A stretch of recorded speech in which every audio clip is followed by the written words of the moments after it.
Tabii ki o olmasaydı, benim canım arkadaşım o güzel ruh olmasaydı, ben ne bu türkülerin güzelliğine vakıf olabilirdim, ne bu kadar içten söyleyebilirdim bu türküleri.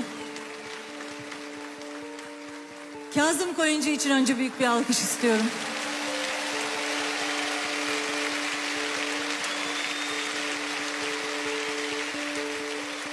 Bu 30 yılın en güçlü izlerinden biriydi Kazım benim hayatımda. Zamansız, barışçı, halkların kardeşliğine inanan, melek gibi bir kalpti, çok erken. Ne yapalım? Hadi onun dilinde söyleyelim şimdi.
Biliyor musunuz, sizlerin karşısına ilk defa bu sahnede Kazım'la birlikte Hey Gidi Karadeniz konserinde çıkmıştım. Ruhu şad olsun.